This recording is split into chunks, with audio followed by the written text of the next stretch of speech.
Costarricense no se hacen responsables por las opiniones emitidas en este programa. Es claro que estás escuchando un anuncio publicitario. Sin embargo, aquí están los hechos. De cualquier forma que se mida la calidad, el porcelanato es 4 veces más resistente a la cerámica. Y si querés comprar porcelanato a precio de cerámica, solo hay una opción, y es Porcerámica. Número 1 en porcelanatos. Tiendas en Lindora y Coyol. Porcerámica.com. Transcomer, puesto de bolsa de comercio, presenta a las 5 con Alberto Padilla.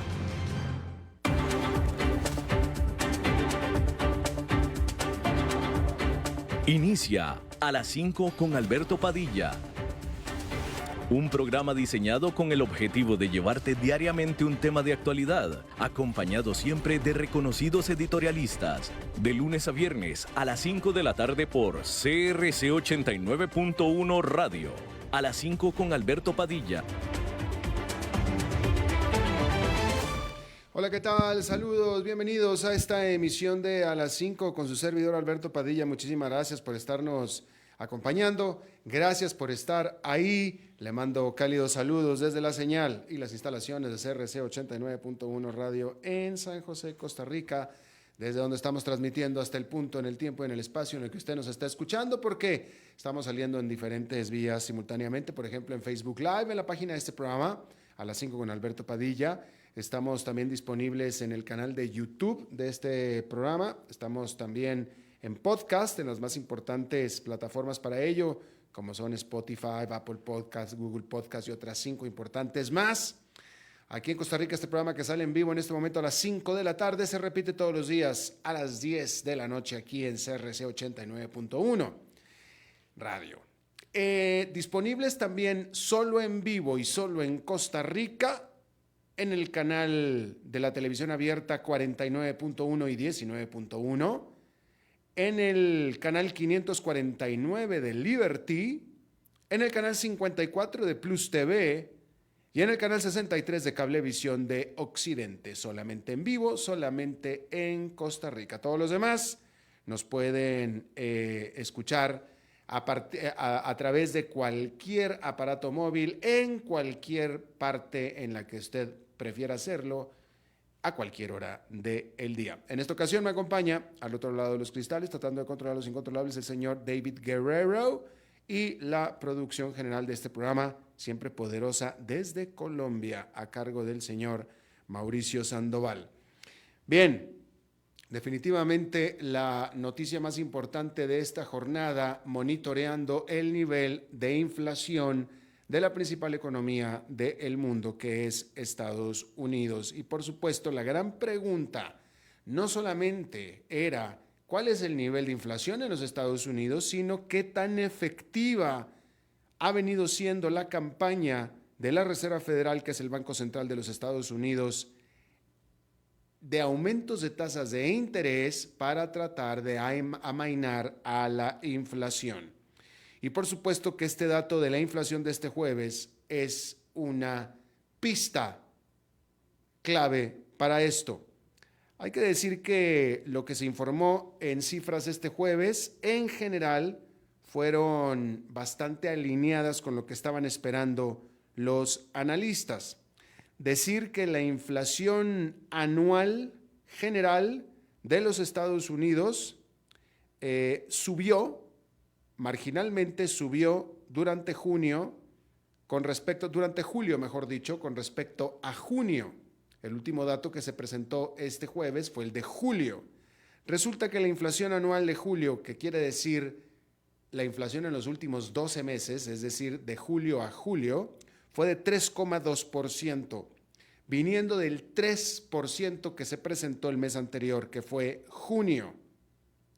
Hay que decir que esa fue la inflación general. En cuanto a la inflación subyacente, que es la inflación que se le elimina los volátiles precios de los alimentos y los combustibles, y que es en realidad la que más indica y la que más importa a la hora de estar determinando el verdadero nivel de inflación, esa cayó de 4,8% anual a 4,7%.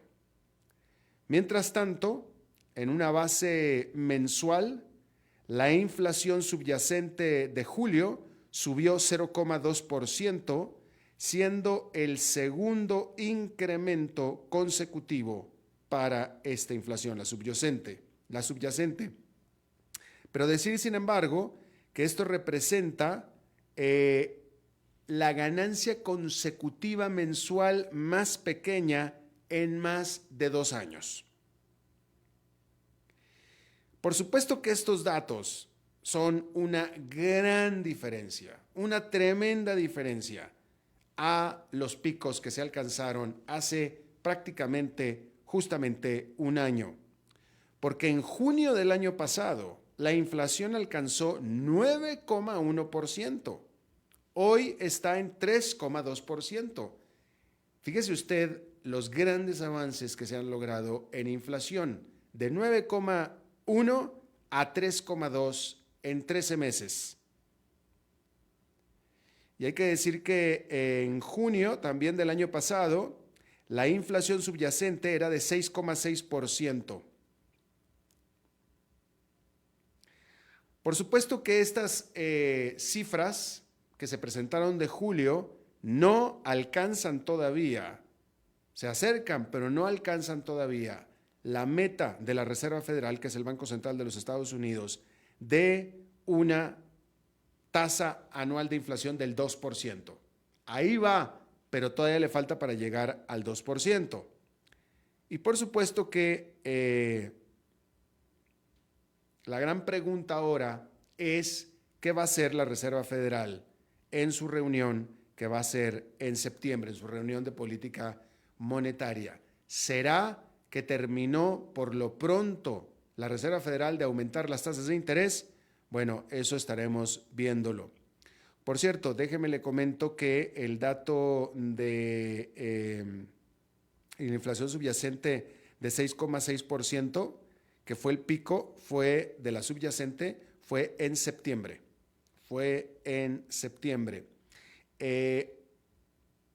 Y escudriñando un poquito más los datos, déjeme le comento que ya buscando los detalles, esta inflación general de 3,2% de julio y que subió 0,2% de aumento de junio a julio, su principal componente por el cual subió fue por aumento en los alquileres. Un aumento en los alquileres. Este elemento en particular, que es no es el más importante, es uno de los más importantes, pero no es el más importante para medir la inflación subyacente, ¿sí? Pero el problema de cualquier aumento de los componentes de la inflación subyacente, es decir, que no sean los volátiles precios de los alimentos y los combustibles, es precisamente eso, que no son volátiles. Es decir, que lo que suba o lo que baje, lo que se mueva, son movimientos al menos del mediano plazo, al menos, porque usted estará de acuerdo que un aumento o una rebaja, que es difícil que suceda, pero un aumento o una rebaja, un movimiento en los alquileres, en los precios de los alquileres, pues no son volátiles, ¿va? No se lo van a subir hoy este mes y el próximo mes otra vez, o hoy se lo suben y el próximo mes se lo bajan. No, pues no es así. Y ese es el problema subyacente con los precios que aumentan o bajan dentro de la inflación subyacente. La buena noticia de esto es que solamente fue 0,2%. Esa es la buena noticia. Fue 0,2%. Un aumento marginal, pero pues hay que esperar a ver cuándo ese 0,2% vuelve a bajar. No va a ser el próximo mes. No en este caso de los alquileres. Vamos a ver qué lo puede compensar.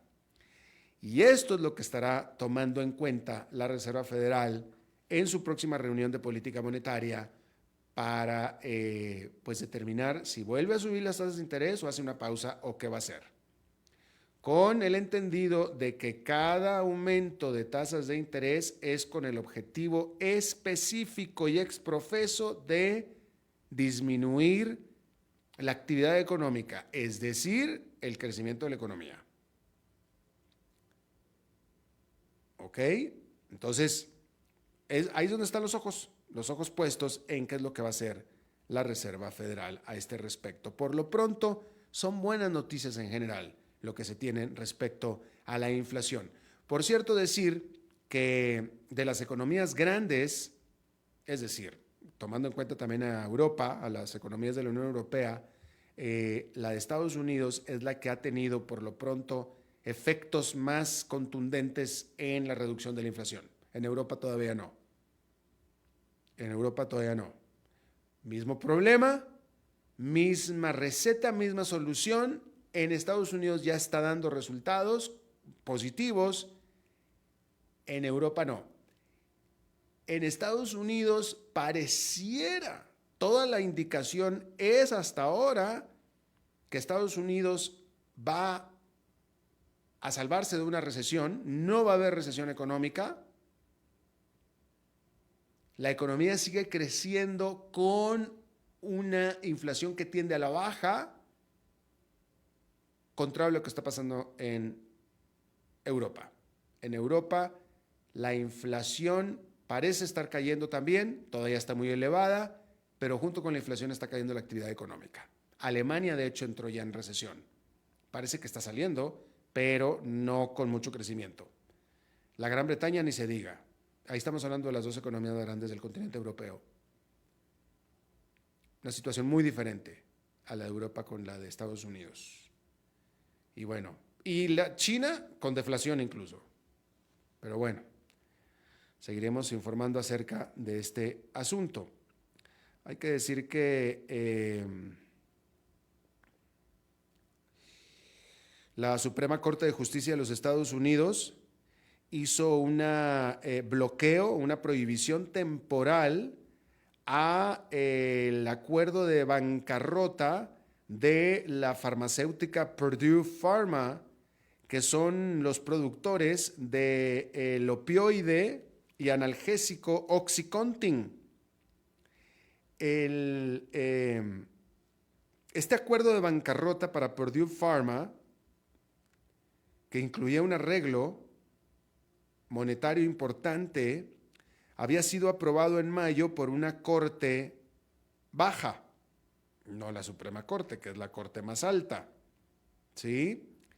Y en este acuerdo de bancarrota, Purdue Pharma y la familia dueña de Purdue Pharma, que son los Sackler, la familia Sackler, que son multimillonarios, o en inglés billionaires, ¿sí? En este acuerdo que fue aprobado,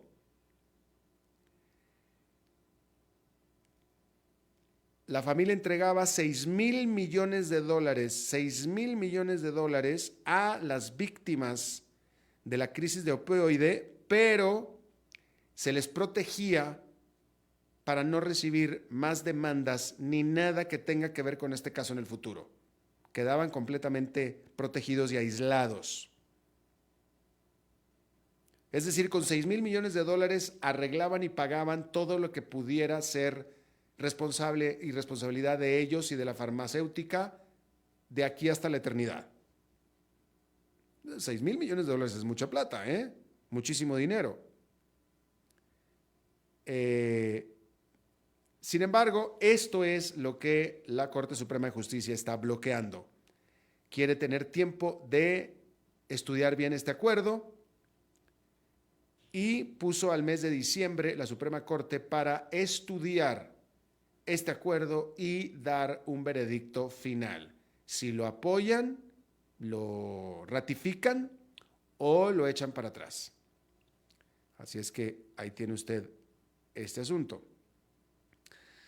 Hay que decir que Irán sacó de prisión, pero mandó a arresto domiciliario a 4 ciudadanos iraní y estadounidenses, es decir, de doble nacionalidad iraní-estadounidenses, que estaban en una cárcel en la capital de Teherán, la capital de Irán, como decíamos.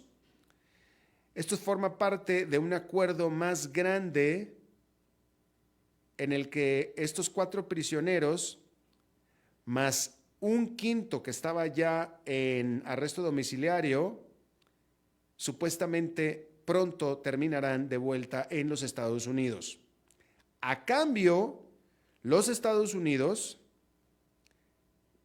que por cierto hay que decir que Estados Unidos e Irán no han tenido relaciones diplomáticas normales ni formales por décadas, transferirá Estados Unidos $6,000 millones que tiene de activos iraníes congelados, al tiempo que también liberará varios ciudadanos iraníes que están en prisión en los Estados Unidos. Y esta es la negociación bilateral entre ambos países antagónicos.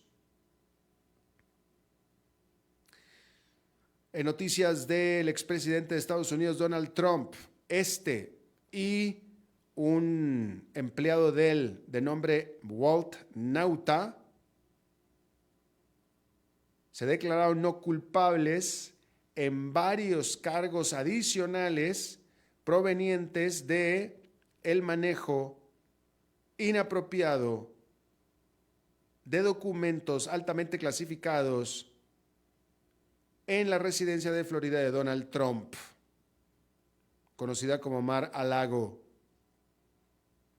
Hay que decir que inicialmente el presidente Trump había sido acusado en junio sobre este caso con 37 acusaciones criminales federales, las cuales todas él niega. Pero después se dieron más acusaciones, incluyendo, y esto fue más recientemente, en las últimas 2 semanas, incluyendo un esfuerzo, un intento de Donald Trump de borrar la memoria de la computadora donde estaban guardados los videos de cámaras de seguridad después de julio, cuando se le levantaron los 37 cargos originales. A todo esto, Donald Trump y sus empleados se han declarado no culpables.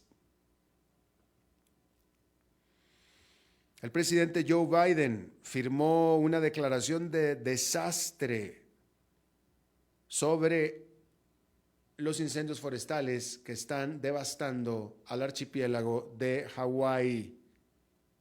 Y con esto se liberan fondos federales para la ayuda a este estado estadounidense. En estos incendios que trágicamente han matado ya a 36 personas. Se desconocen los detalles exactamente de cómo es que estos incendios forestales han podido matar hasta ahora 36 personas.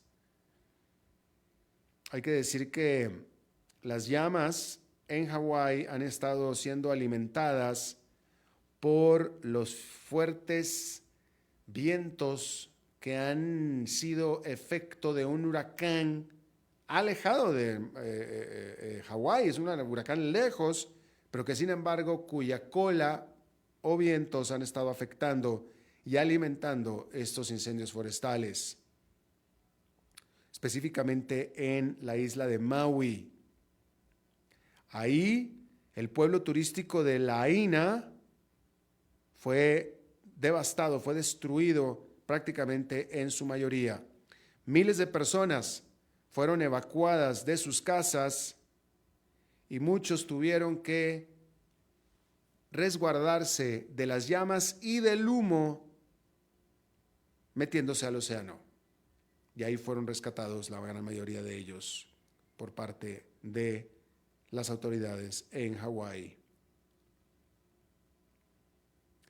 Así es que ahí lo tiene usted eso. Terribles noticias. Y bueno, hay que decir que hablando sobre el golpe de Estado que se dio la semana pasada en Nigeria, este jueves los jefes de Estado de los estados económicos de la comunidad del oeste de África, como se conoce en inglés ECOWAS, ¿sí? La Comunidad Económica de Estados de África Occidental. Ese sería el nombre correcto en español.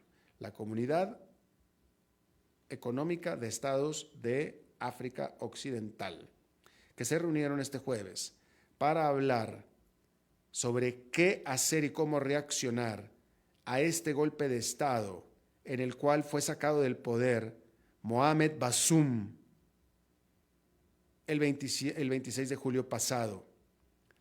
Mohamed Bazoum, que fuera presidente de Nigeria.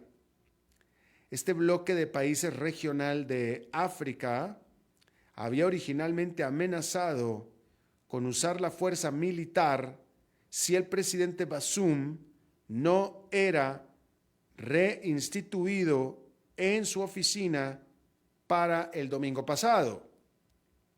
Sin embargo, el domingo pasado pasó y no pasó absolutamente nada.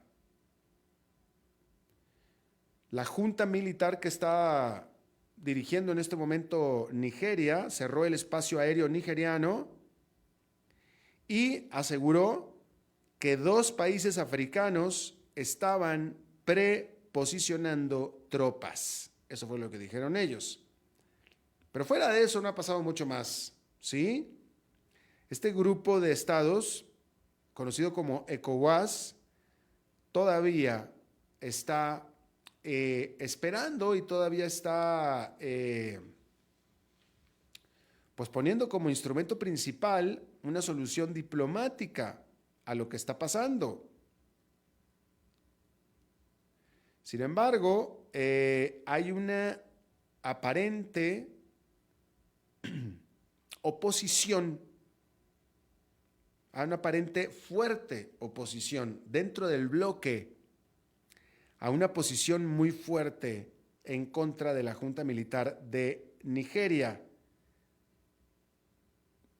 Primero que nada, porque resulta que Nigeria es el país más grande de este bloque y por supuesto, por tanto, cualquier operación militar, pues ya de por sí sería bastante riesgosa, ¿sí?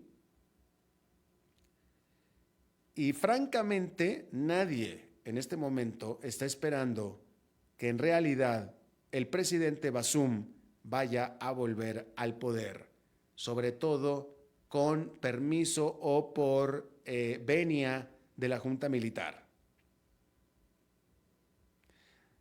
Junta Militar, por cierto, que este jueves anunció que había formado un nuevo gobierno y designó a 21 ministros de Estado. Otro punto importante también, y esto lo estuvimos discutiendo ayer, es que resulta que este golpe militar, por más horrible que suena, porque suena horrible, y que es totalmente ilegal, y que, bueno, con todos los elementos negativos que podemos hablar de un golpe militar, resulta que en general el golpe militar es bastante popular en Nigeria. La gente estaba harta de el presidente Bazoum. Y ese es lo que mete también otro problema importante a la comunidad internacional. Adicionalmente, y esto es importante también, dentro de este grupo de ECOWAS, resulta que Mali, el país de Mali, Burkina Faso y Guinea, todos también están siendo dirigidos por juntas militares. Y, como era de esperarse, estas juntas militares abiertamente han declarado su apoyo a los líderes golpistas de Nigeria. Entonces no es un grupo muy homogéneo, vamos a decirlo así, ni muy unido. Y encima está, reitero, el elemento de que el golpe militar resulta que es popular.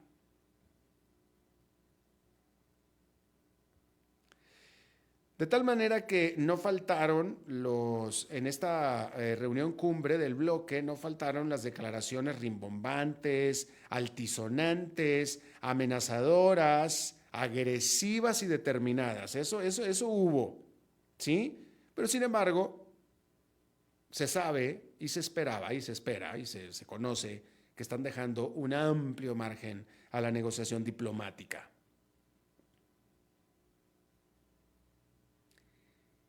Y de nuevo, no parece que haya el empuje necesario como para una intervención militar del bloque con uno de sus miembros. No parece que vaya a suceder, y menos aún, diría yo, con el nivel de popularidad que tiene este golpe militar, por triste que suene ese asunto. Así es que ahí lo tiene usted.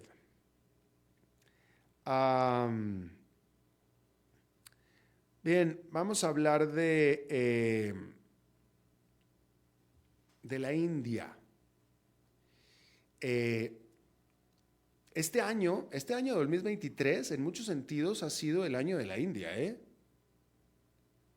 Porque este es el año, por ejemplo, bueno, primero que nada, la India ha tenido un crecimiento económico espectacular, un desempeño espectacular. Ya de los principales analistas económicos del mundo anticipan que antes de mitad de este siglo, la India se convertirá en la tercera economía más grande del mundo, sobrepasando incluso a la de Estados Unidos.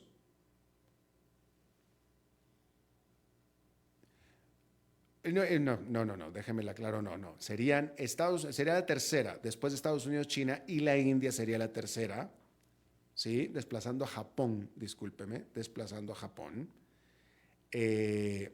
Y el Fondo Monetario Internacional está adelantando que la India será este año la economía emergente de más rápido crecimiento.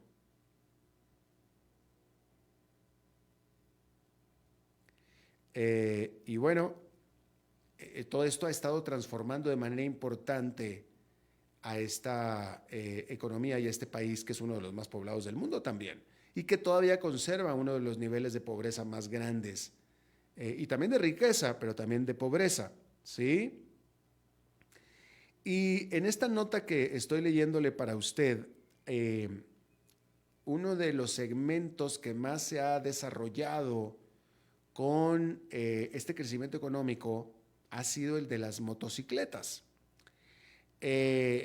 La gran mayoría de los indios que antes estaban a pie, pues ahora ya no andan a pie, pero tampoco andan en auto, tampoco han sido tan ricos como para andar en auto, pero sí como para andar en motocicleta. Entonces, las ventas de motocicletas en los últimos años han explotado. Definitivamente, ¿sí? Y esto ha hecho, fíjese qué interesante, que las compañías de motocicletas, que durante décadas y décadas permanecieron así como dormidas, pues estén despertando, pero estén despertándose de una manera inesperada, porque ha sido tanto el nivel de ventas y el nivel de crecimiento que han tenido, que ahora las compañías de motocicletas de la India, las principales, están empezando a incursionar de nuevo. Tú eres una empresa de motocicletas en un país asiático emergente. Entonces te dedicas a hacer motocicletas para mover a la gente, literalmente, como transportadores personales, proveedores de movilidad, ¿sí? Pero nada más. Bueno, pues ahora, como ya llevan mucho tiempo de ser expertos y de producir millones y millones y millones de aparatos de movilidad personal, pues ahora ya están empezando a incursionar en el mercado de lujo de las motocicletas, ¿sí? Entonces, por ejemplo, la más grande marca de motocicletas de la India, que es Hero, o Héroe en español, Hero, hizo una asociación con nadie menos que con la estadounidense Harley Davidson. Y esta Hero recientemente presentó su modelo X440, que desarrolló junto con Harley Davidson, y del cual dice que ya tiene órdenes por 25,000 de ellas, y la primera será entregada en octubre. Mientras tanto, otra grande productora de motocicletas, Bajaj, o Bajaj, como usted quiera, se asoció con otra grande de las motocicletas de alta gama, que es Triumph, que es la más grande firma de motocicletas de la Gran Bretaña. Y se espera que también empiece a producir grandes modelos de alta gama y muy poderosos.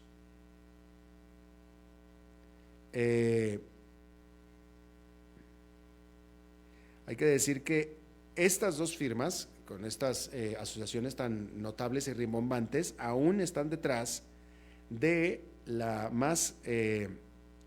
que más avanzado en este segmento, que es Royal Enfield, ¿sí? Esta Royal Enfield, India, por supuesto, se especializa en modelos grandes de motocicletas, grandes, y lleva los más grandes avances en este segmento, y es la dueña, o es la propietaria, se ha apoderado del 90% de este mercado de motocicletas de alta gama, el 90%. Las otras están jugando a alcanzarlas, con muy buenos jugadores como Triumph y Harley Davidson. Pero bueno, pues ahí está. Probablemente muchos de estos que antes eran más pobres indios, que antes no podían comprarse siquiera una motocicleta y que ahora ya la tienen, el próximo vehículo que tengan probablemente no sea un automóvil, sino una mejor motocicleta de lujo, de alta gama, que puede valer hasta más que un automóvil, como usted bien sabe. Vamos a hacer una pausa y regresamos con nuestra entrevista de hoy. A las 5 con Alberto Padilla, por CRC 89.1 Radio.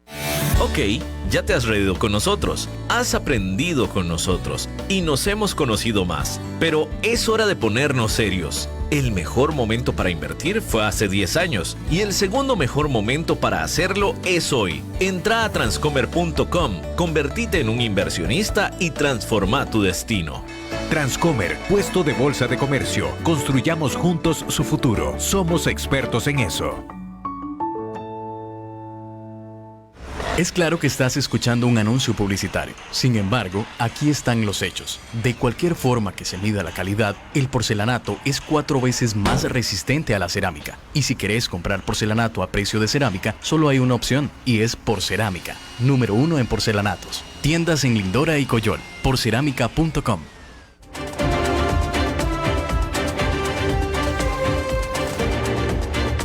Seguimos escuchando a las 5 con Alberto Padilla.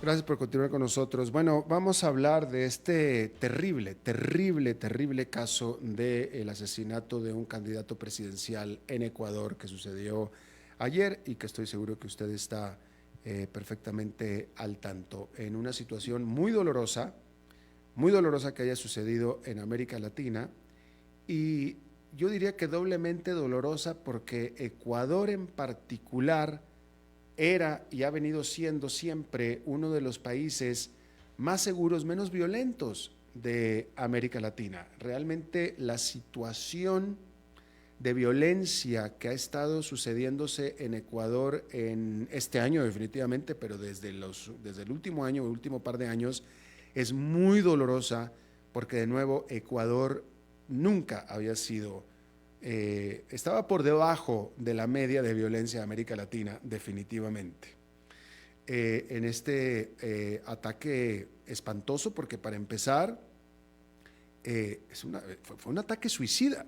Fue un ataque suicida. Quien lo mató sabía que iba a morir también. O sea, es una situación absolutamente terrible. Vamos a hablar de esto y yo le agradezco muchísimo que esté con nosotros Carla Álvarez. Ella es doctora en estudios políticos con máster en relaciones internacionales, especialista, analista en temas de seguridad y políticas de control de armas y de drogas. Carla, me da mucho gusto saludarte y te agradezco de antemano. Hola Alberto, un gusto también estar aquí, compartir este espacio y bueno, hablar un poco de lo que pasa en mi país. Exactamente, Carla. Primero que nada, a raíz de esto, el presidente Lasso declaró una declaración de emergencia en el país. ¿Qué significa concretamente esta declaración de emergencia, si nos puedes explicar? Bueno, Esta es una declaración de estado de excepción entre muchos otros. El Ecuador ha tenido 19 declaraciones de estado de excepción en 26 meses aproximadamente. Es decir, hemos vivido gobernados bajo un régimen que restringe nuestros derechos, nuestra movilidad, pero que utiliza el estado de excepción como una reacción. En algún momento ya me habías invitado a este programa para hablar sobre el estado de excepción y lo que implicaba, y bueno, otra vez se repite. Esto muestra que el gobierno utiliza el estado de excepción como una respuesta a las crisis de violencia y de inseguridad. Pero en la Sin práctica, que esta en la práctica no cambia nada para ustedes. Exactamente lo que te iba a decir, sin que esta herramienta haya constituido un instrumento para la reducción de la violencia. Entonces, emiten 19 estados de excepción, pero la violencia entre 2017 y 2023 se multiplica por 8 y en los últimos años sube en un 300%, en los últimos 2 años. Es decir, que las cifras de inseguridad son realmente elevadas y no se condicen con lo que te permite hacer el estado de excepción. Entonces, yo digo aquí, los estados de excepción casi se emiten junto con las notas las notas mortuorias, las notas de pesar hacia los muertos, hacia las personas que han perdido la vida en los atentados, y no han sido una real herramienta para reducir ni la violencia ni la criminalidad. Claro, por supuesto.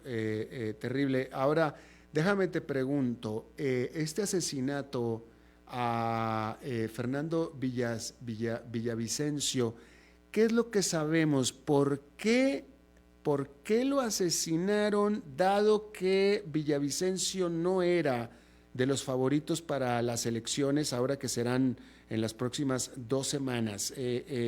Parecía, según las estadísticas, las encuestas, que él estaba lejos de ser el próximo presidente de Ecuador. Si tú me puedes corroborar eso, y si es así, ¿por qué a él? ¿Qué podemos decir al respecto? Mira, estamos casi sobre el cuerpo caliente todavía de Fernando Villavicencio. Es una lástima su pérdida.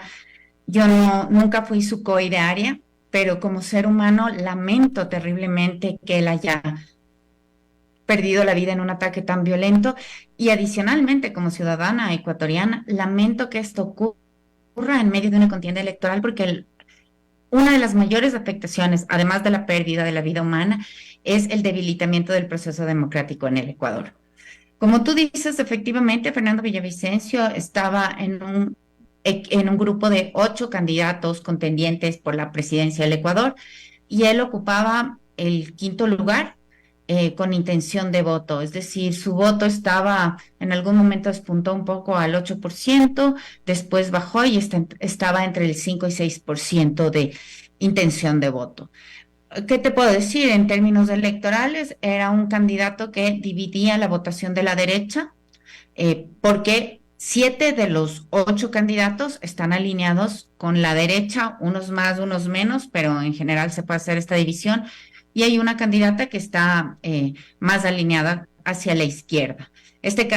Fernando Villavicencio competía, como te digo, con los otros candidatos por repartirse los votos, pero si bien no era un candidato que tenía posibilidades de hacerse con la banda presidencial, era un candidato bastante polémico, que tenía una trayectoria política muy larga, era una persona que tenía mucha visibilidad y que había hecho muchísimas denuncias de corrupción, algunas ciertas, otras no tan ciertas, pero él siempre se movía en la polémica de la denuncia de la corrupción, y esta denuncia era su bandera de lucha.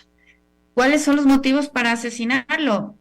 Hay múltiples hipótesis, solo te puedo hablar de eso por el momento. Una de ellas es que la gente que fue denunciada por él se sintió amenazada y emprendieron una acción contra su vida. La otra hipótesis, perdón, es que los candidatos que competían por él en votos podrían haber pensado en que sin su participación podrían tener más posibilidades de ganar. Podría ser otra hipótesis que se baraja en Ecuador, que es un mensaje desde el narcotráfico para atemorizar a los candidatos y atemorizar dentro de la contienda electoral.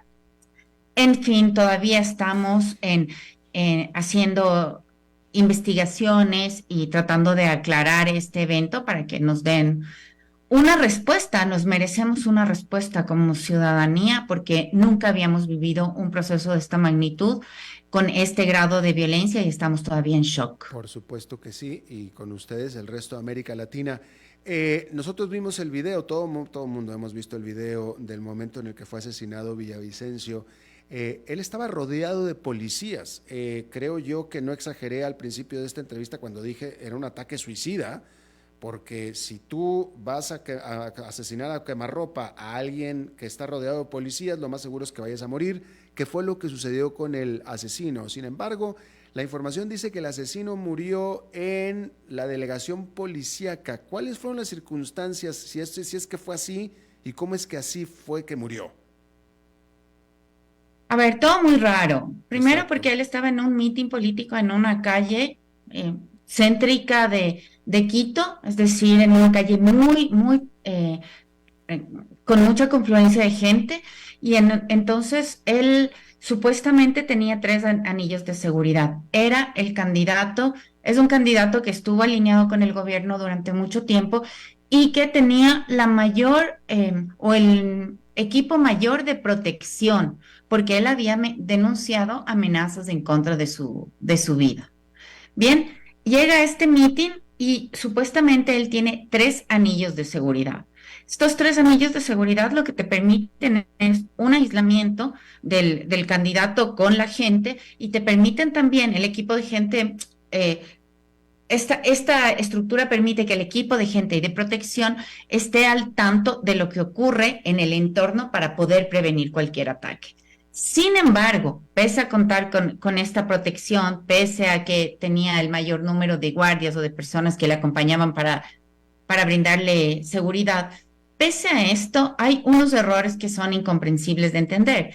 Primero, que el candidato no sale por la puerta posterior del lugar de concentración, es decir, él en lugar de salir por el parqueadero para entrar directamente a un auto blindado, sale por la puerta principal a la avenida donde hay muchos transeúntes. Eso lo pone en una condición de vulnerabilidad. Y después se sube a un auto que no estaba blindado.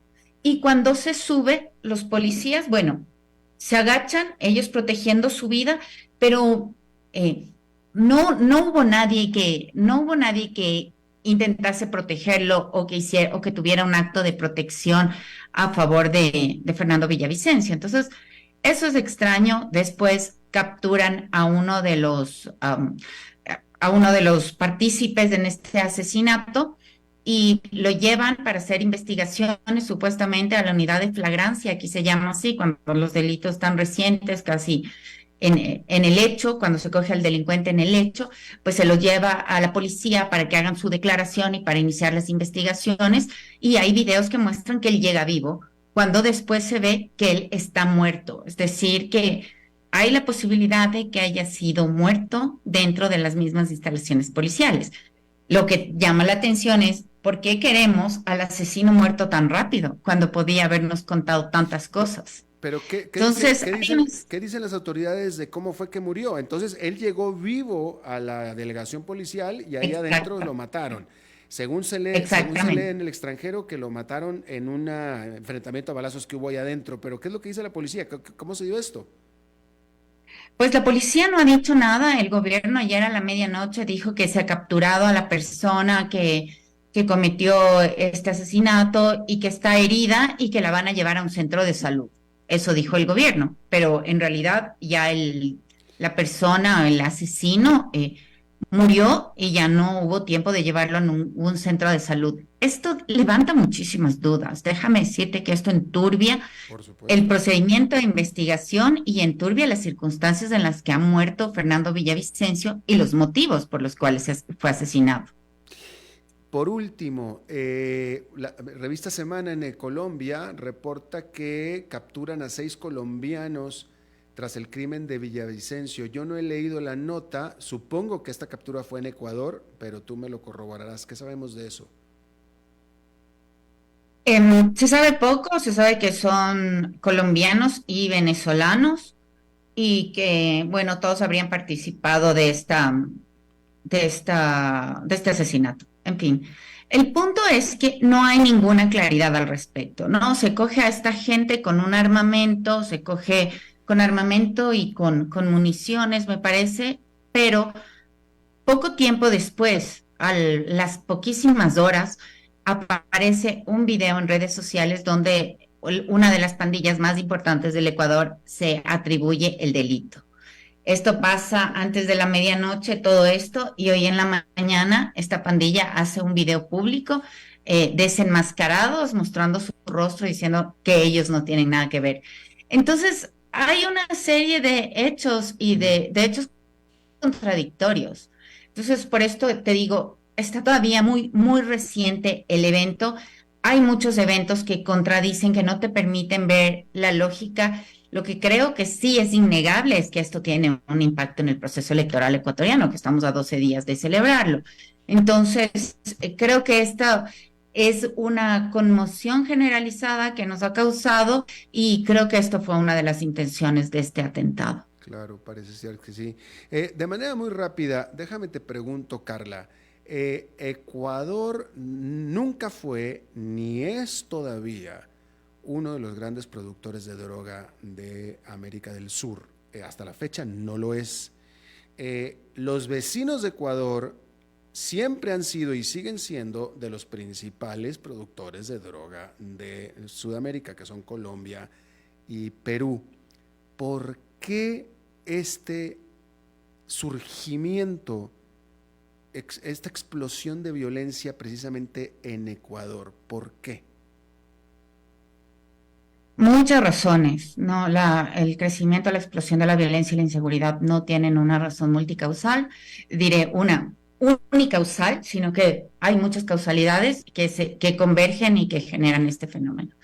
En fin, para tener un resumen de lo que ocurre, como tú bien has señalado, estamos en un vecindario que se encarga de producir coca y cocaína para el mundo.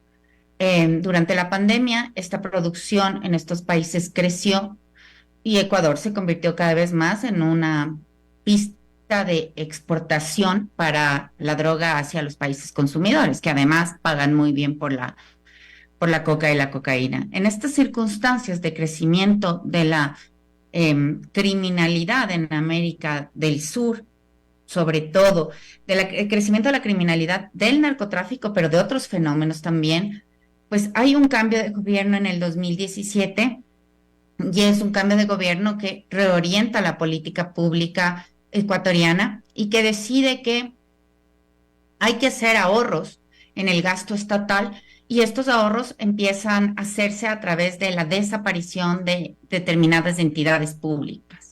¿Sí? Y se reduce presupuesto para las cárceles, por ejemplo, para la policía, se eliminan las instancias de seguimiento a las acciones de seguridad, se elimina también la política pública de seguridad, se elimina el Ministerio de Derechos Humanos y así una serie de instituciones se van eliminando. Con ello se pierde información, se pierden capacidades. Y tal es así que ahora hemos llegado a un punto en el que tenemos una policía que ha aumentado en número, pero no ha aumentado en capacidades, y que tiene, por ejemplo, patrulleros sin gasolina, tiene policías sin chalecos, antibalas, o tampoco tienen armas de dotación para salir a las calles a hacer sus patrullajes. Entonces tenemos un Estado muy debilitado en medio de un contexto de crecimiento de la criminalidad. Y ambas variables convergen perfectamente para generar una eclosión de la violencia en el país. Entonces, esto a breves rasgos de lo que ha pasado en Ecuador, que ha pasado de ser una isla de paz, muy pacífico en medio de dos países muy conflictivos, a ser casi un aro más del infierno, un nivel más del infierno. Claro. Carla Álvarez, analista en temas de seguridad y políticas de control de armas y drogas, te agradezco muchísimo que hayas charlado de nuevo con nosotros. No, gracias a ustedes por la invitación, ha sido un gusto y un saludo a la audiencia de esta radio. Gracias, muy amable. Una buena tarde. Igualmente para ti. Y bueno, vamos cerrando este jueves y siempre que cerramos en jueves tenemos la colaboración, la visita, siempre amena, pero polémica, de nuestro buen amigo, el señor Dado, el señor Enfadado. ¿Cómo está usted? No también como vos, Padilla. Oiga, pues muchas gracias. Entonces quiere decir que está muy, muy mal, señor. Sí, porque para vos te escuché al abrir el programa tu diagnóstico de cómo está la economía de Estados Unidos, que está rozagante, brillante, La a pesar inflación de que ha bajando. vuelto a aumentar la inflación. No, te pregunto inocentemente, y yo sé mucho menos que vos en este tema, pero si Estados Unidos está tan bien, ¿por qué a comienzo de mes la consultora Fitch le rebajó el índice de calificación crediticia de Estados Unidos de AAA a AA+? Si estamos tan bien, ¿por qué acaba de revelarse que las deudas de las tarjetas de crédito de los estadounidenses sobrepasó el $1 trillion o el $1 billón, ¿no? Entonces, la sospecha que hay es que cada vez más gente está apelando a la tarjeta de crédito y se endeuda para poder comer, para poder pagar su renta, que aumentó en forma exorbitante en los últimos 2 años. Bueno, parecería que las Bidenomics no están funcionando bien si solamente tenemos en cuenta esa rebaja del índice crediticio de Estados Unidos por parte de Fitch. Cierto, y no nada más eso, esta semana creo que también fue Fitch, o si no Moody's, quien rebajó también la calificación de varios bancos regionales, importantes bancos regionales de Estados Unidos. Así es, pero justo me estaba encendiendo un cigarrito. Lo que me interesa reflexionar, ya que me da pie la entrevista que acabas de tener, bueno, el asesinato de Fernando Villavicencio, este periodista, dirigente político.